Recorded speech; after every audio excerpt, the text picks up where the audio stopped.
Thank you very much, Omid, and let me just repeat once again my thanks for the honor of being with you again and sitting on this podium with our dear friends and colleagues, especially our dear friend Cemalnur Sargut. Thank you again to everyone who has been involved with this wonderful program. One of the most memorable encounters in the history of Sufism is surely the first meeting of Shams-i Tebrizi and Mevlana Jalaluddin Rumi. Although there are numerous versions of the story of this encounter, probably the most important account is the one that Shams himself recorded in his discourses or maqalat, where he says that he spoke as follows to Rumi. The first thing I spoke about with him was this: how is it that Beyazıd did not need to follow the example of the Prophet and did not say, "Glory be to thee," or "We worship thee"? And Rumi completely understood the full implications of the problem and where it came from and where it was leading to. It made him intoxicated on account of his purity of spirit, for his spirit was pure and cleansed, and it shone within him. I realized the sweetness of this question from his intoxication, though I had been previously unaware of its sweetness. Franklin Lewis, who has analyzed this passage at length, has provided a persuasive interpretation of the way that both Shams and Rumi followed the Prophet.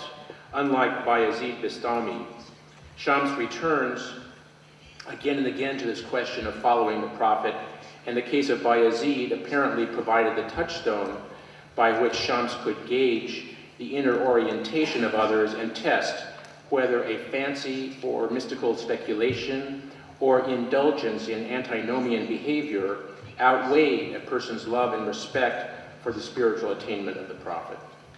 End of quote. Lewis is certainly correct in pointing to the central importance of the concept of following the Prophet, mutaba'at, in the mystical thought of Shams-i Tebrizi. Omid Safi has discussed the likelihood that Shams even criticized Muhyiddin ibn Arabi for insufficiently demonstrating this quality. Yet, I must confess that it has always seemed to me there was something more to say about this episode. Perhaps it is the occurrence of the word for intoxication or drunkenness, sukr, which Shams uses twice to describe the reaction of Rumi to the example of Beyazıd.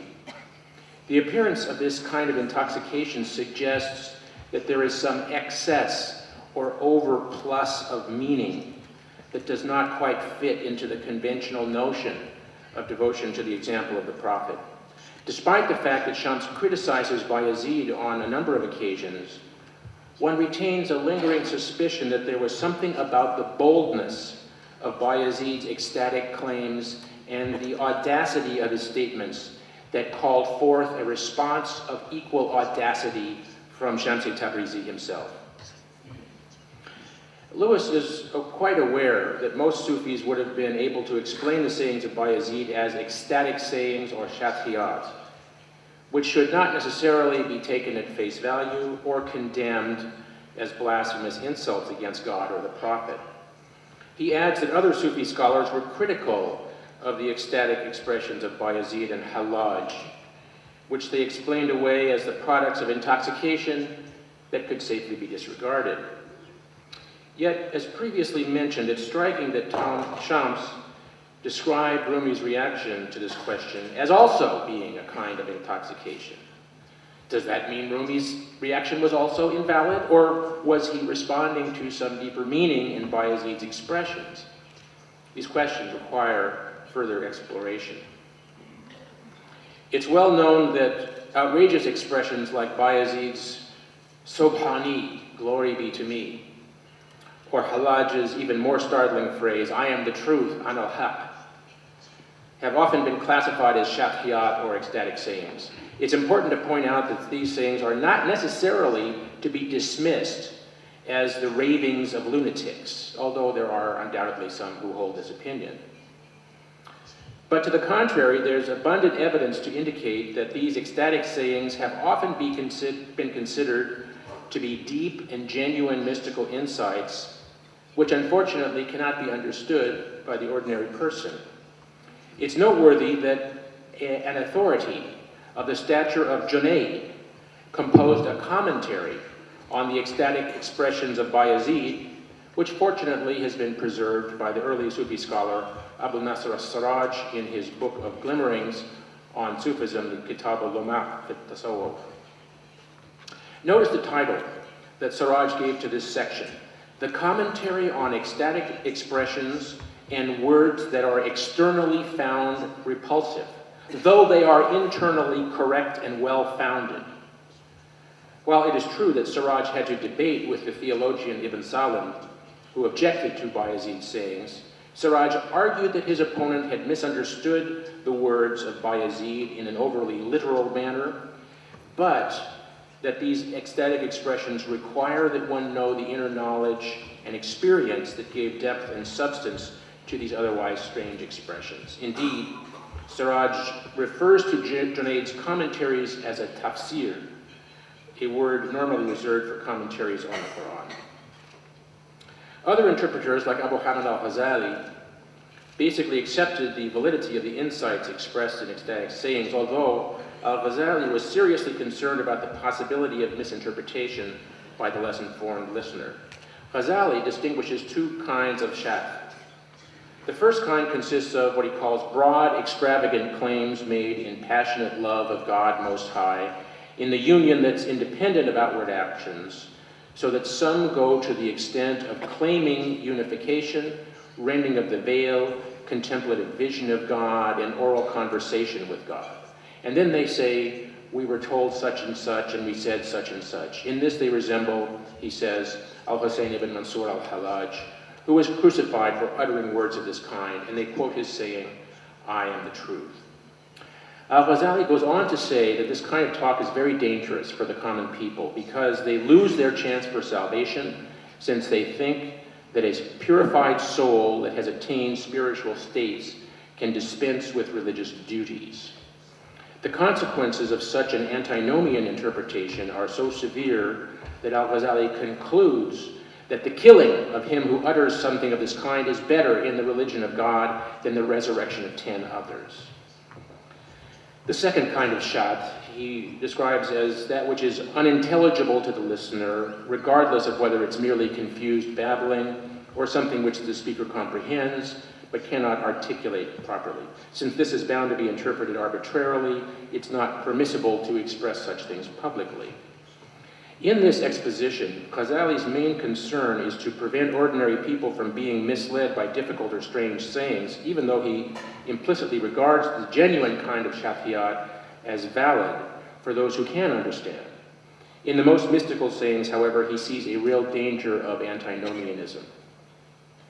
Other Sufi writers, such as Ruzbahan al-Baqli, have given much more extensive positive interpretations of shatiyat, as we can see from his important commentary on ecstatic sayings, which is available in Arabic and Persian. And it is well to remember that Fariduddin Attar, among others, has also given a spirited defense of the sayings of Beyazid. Now, it is true there are numerous passages in the discourses of Shams Tabrizi where he criticizes Beyazid's saying, "Glory be to me," Sobhani, for various reasons. As indicated in the first example given above, one reason was that Beyazid appeared to be claiming a station beyond that of the Prophet Muhammad, which would be a form of blasphemy. Even if this is a form of intoxication, Shams remarks that it is incompatible with the true following of the Prophet. But this is not the only reason that Shams gives for criticizing Beyazid. Shams on other occasions observed that Beyazid did not have the capacity to keep secrets. This is the well-known criticism of having a shallow cup, tang zarfi, which certain Sufis had used to indicate the limited spiritual capacity of their spiritual predecessors or contemporary rivals. Thus, Shams remarks as follows: "These saints and perfect ones to whom the world pays respect also have a veil, and that is that sometimes they relate their secrets with God in order not to be destroyed. At other times, they do not have this veil. I tell secrets, but I do not make a speech. It is a wonder of these saints when speech appears. Beyazid does not belong to this tribe of saints. They are the prophets and messengers. Perhaps if they became intoxicated from the speech, they would be unable to drink, but not even 100,000 barrels of wine can do what the speech of the Lord of the worlds can do. So in the view of Shams, revealing the secret is a charge that could be laid against Beyazıd, precisely because it was unlike the behavior of the prophet. Shams does not stop here, however. On a number of occasions, he goes out of his way to say negative things about the spiritual status of Beyazıd. Shams even uses the story of Bayezid's prediction of the future appearance of the great Sufi Abu Hasan al-Khairaqani to point out his imperfections. Finally, he says, they do not hold Beyazıd to be one of the perfect saints. One sincere dervish went to his tomb, Bayezid's tomb, placed his finger on his mouth in astonishment and said, between this dervish and God, a veil has remained. This Beyazıd passed by the village of Khairaqan, and he said, after 150 years, a man will come out of this village who will be 5 degrees beyond me. And so it was. At that very time, Abu Hasan al-Khairaqani became a disciple and put on the dervish cloak by his tomb. The point is not only that a sensitive visitor to Bayezid's tomb could still detect the presence of his spiritual veil, but also that Beyazıd would be surpassed by Khairaqani. More substantially, Shams responds to a well-known story according to which Beyazıd refused to eat melons because he had seen no evidence about how the Prophet Muhammad ate melons. This was often taken to be a sign of Bayezid's deep devotion to the Prophet. Shams, however, poured scorn on this story, saying, they say that Beyazıd did not eat melons. He claimed, I've never found out in what manner the Prophet, peace be upon him, ate melon. But following of the Prophet is both superficial and meaningful. You have observed the superficial aspect of following, but how is it that you failed to observe the truth and meaning of following? As the chosen one, Muhammad, God's blessings upon him, says, glory be to thee, Subhanaka. We have not worshipped thee as it befits thee. As Beyazıd says, glory be to me, Subhani, how great is my station. If someone supposed his station to be greater than the station of the chosen one, he is a real idiot and ignoramus.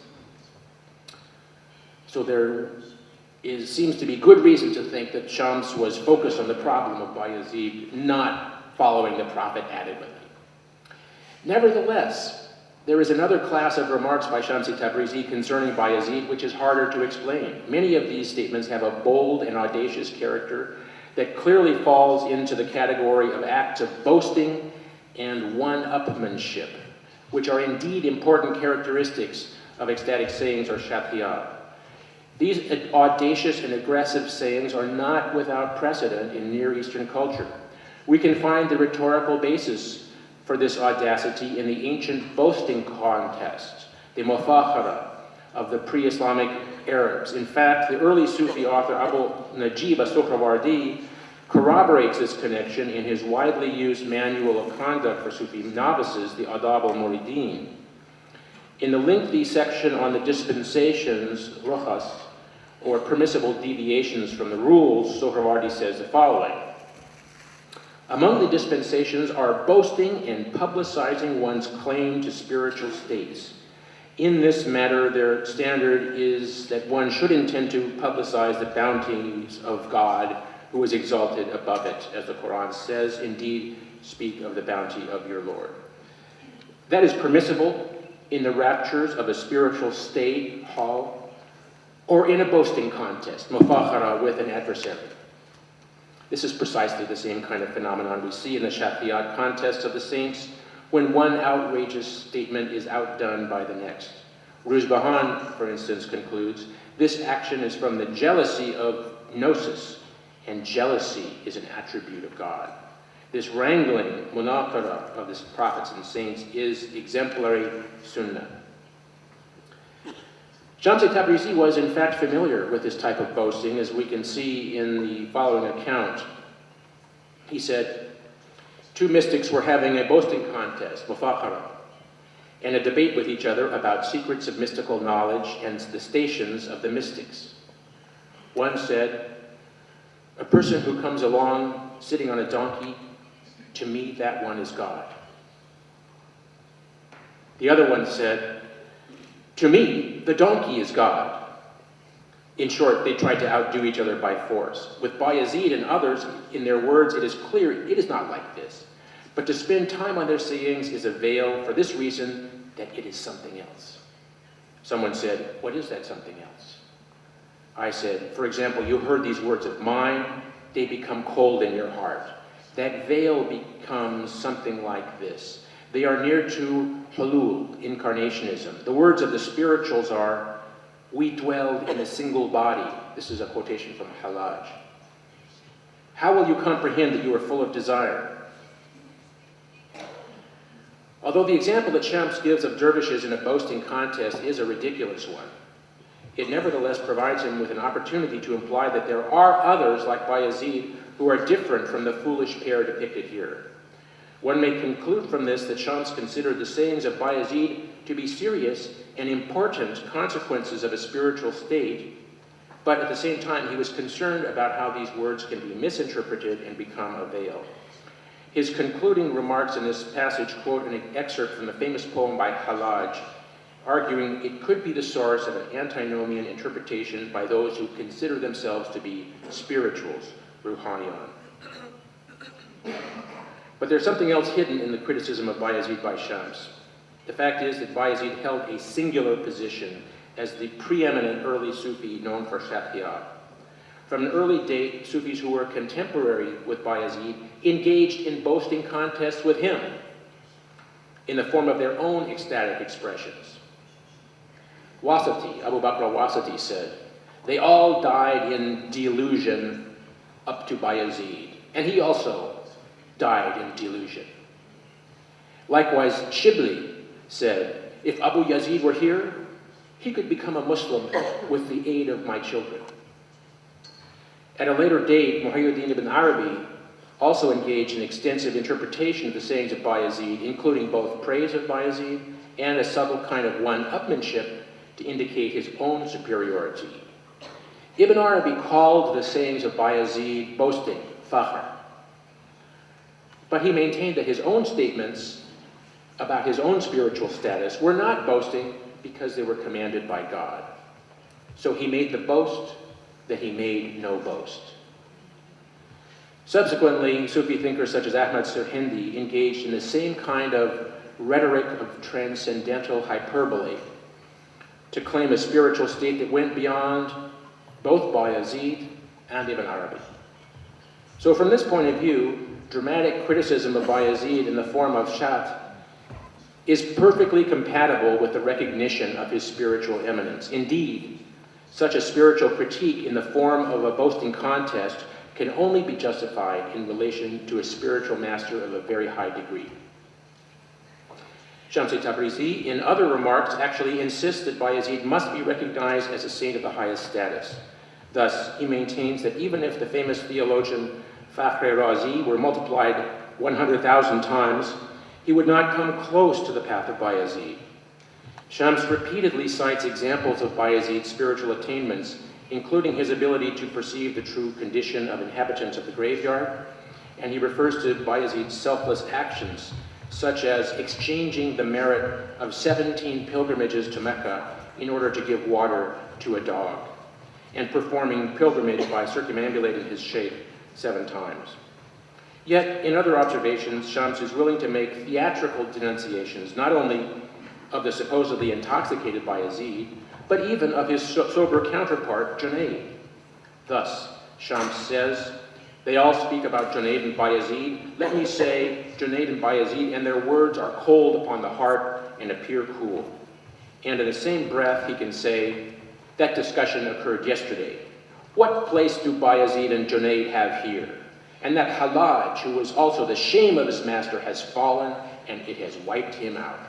They are not even one hair on the body of the prophet. Şems portrays Beyazıd as giving a pretentious speech in a mosque only to be silenced by a woman who denounces him for making a false claim.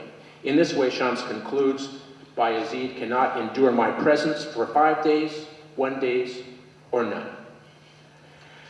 There's no question that Şems-i Tebrizi was deeply devoted to following the example of the prophet in a profound manner, and that did lead Şems to find fault with Beyazıd Bestami for claiming a spiritual status that seemed to infringe upon the supremacy of the Prophet Muhammad.